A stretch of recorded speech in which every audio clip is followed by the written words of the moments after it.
Monsoon का season हो और रेन लिली की बात ना हो, ऐसा तो पॉसिबल ही नहीं है।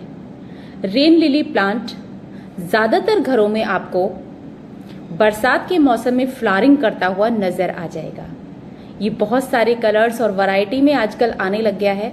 वैसे जो मेन कलर्स हैं इसके वो pink, white and yellow colour हैं, लेकिन आजकल इसकी नई नई शेड्स भी आपको नज़र आने लग जाएंगी। आप जिस भी कलर में लाना चाहें वो पहले ही बरसात से 1 महीना पहले ही आप इसके बल्ब ला सकते हैं। आप इसे 2 तरीके से प्रोपोगेट कर सकते हैं, एक तो बल्ब से, दूसरा सीड से।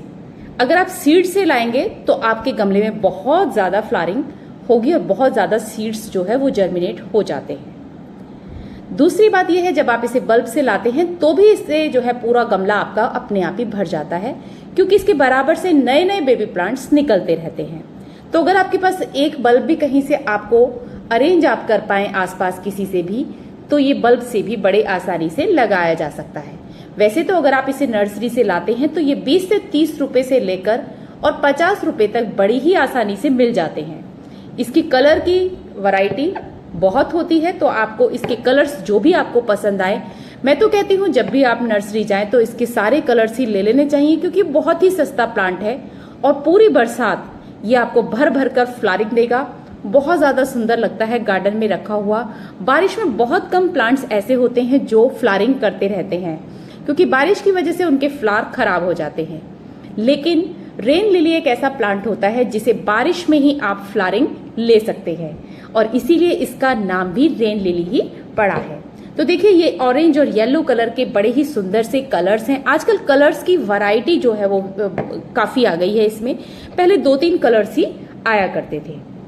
अब बात कर लेते हैं इसकी कटाई किस टाइम करनी चाहिए और इसमें कौन सी खाद डालनी चाहिए।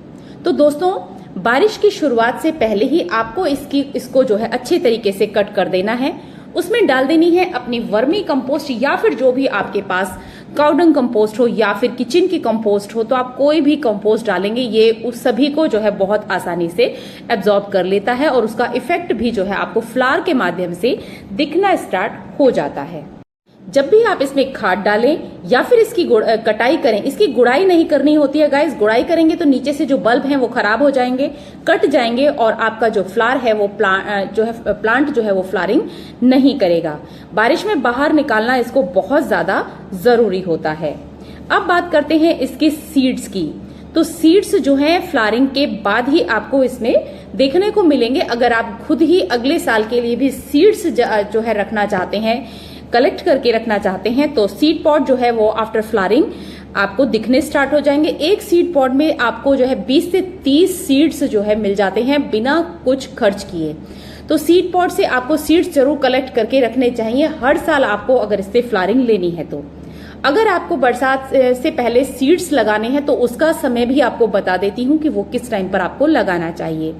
तो बरसात से 2 महीने पहले, यानी कि मई-जून से लेकर मई-जून में जो है आपको इसके सीड्स को जो है बो देना चाहिए, जिससे कि आपको बरसात में प्लांट जो है वो अच्छे से मिल जाए। लेकिन फ्लावरिंग जो है वो आपको नेक्स्ट ईयर ही मिलेगी।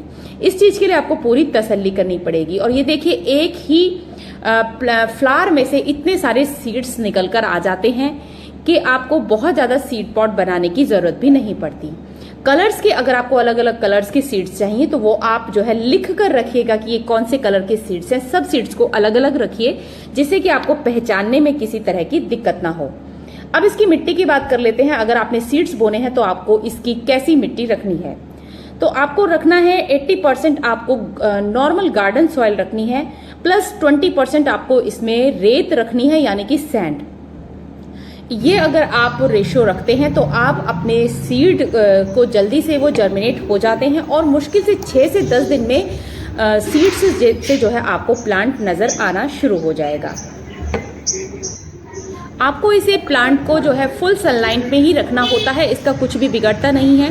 कुछ दिनों के लिए ये डोरमेंसी में चला जाता है, और जैसे ही थोड़ा सा मॉइस्चर का सीजन स्टार्ट होता है, इसकी जो है सीड्स, इसके जो फ्लावर हैं बर्ड्स बनने स्टार्ट हो जाते हैं और खूब जुलाई से अगस्त सितंबर तक अच्छी खासी जो है ये फ्लावरिंग करता है। और आप देख सकते हैं इसमें कलियां भी होती हैं। आपको इसकी जो है ऊपर से टिप्स को जो भी जहां से फ्लावरिंग हो चुकी है उन्हें तोड़ते रहना चाहिए, जिससे कि ज़्यादा से ज़्यादा फ्लावरिंग आप इस प्लांट से ले सकें।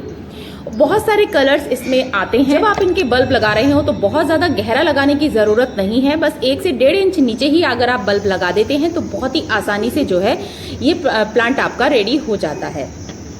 अब बात कर लेते हैं इसमें पानी की। पानी आपको इसे किस तरीके से देना है। पानी देते समय आपको ध्यान रखना है कि आपको डेली इसमें पानी डालना है।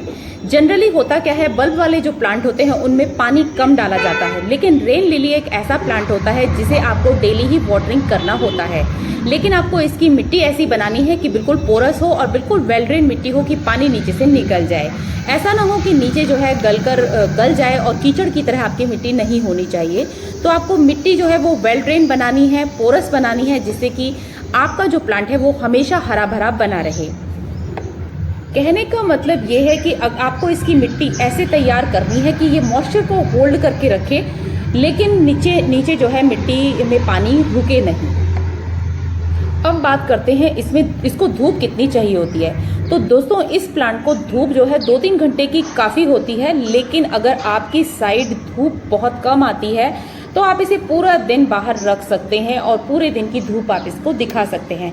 लेकिन अगर आपके साइड पे जो है वो ज़्यादा टेम्परेचर रहता है, मतलब 50 डिग्री तक या 40 डिग्री से ऊपर टेम्परेचर रहता है, तो आप 2-3 घंटे वाली धूप ही इसको आपको इससे दिखानी है। ऐसी जगह पर आपको इसे प्लेस करना है कि सिर्फ 2 या 3 घंटे की धूप ही आप इसे दिखाएं, क्योंकि ज़्यादा धूप में ये प्लांट जो है वो काफ़ी ख़राब हो सकता है। मेरे पास एक क्वेरी आई थी कि इसकी टिप्स जो है वो ब्राउन क्यों हो जाती हैं। तो इसके टिप्स ब्राउन होने के 2 रीज़न होते हैं गाइस। एक तो आपने इसमें बहुत ज़्यादा अगर पानी कर रखा है तो भी आपका जो है इसके जो लीव्स हैं उनकी टिप्स ब्राउन हो जाती है। और ऐसा भी हो सकता है कि आपने बिल्कुल ही 2-3 दिन तक पानी आपने इसमें ना डाला हो तो भी टिप्स ब्राउन हो जाती हैं। तो क्योंकि ये वाटर लविंग प्लांट होता है और पानी इसमें डेली चाहिए होता है, लेकिन ओवर वाटरिंग हमेशा से ही मैं कहती हूँ किसी भी प्लांट में नहीं करनी चाहिए, उससे आपका प्लांट काफ़ी ख़राब हो जाता है। इस प्लांट को आप मल्टीप्लाई भी कर सकते हैं इसके बल्ब को डिवाइड करके। तो आज की जानकारी आप लोगों को कैसी लगी कमेंट करके ज़रूर बताइएगा, और अगर चैनल पर नए हैं तो चैनल को सब्सक्राइब ज़रूर कर लें, जिससे कि मेरी आगे आने वाली सभी वीडियोज़ की नोटिफिकेशन आप सभी के पास सबसे पहले पहुँचे। तो मिलते हैं किसी और इंटरेस्टिंग वीडियो के साथ, तब तक के लिए take care and bye bye, happy gardening.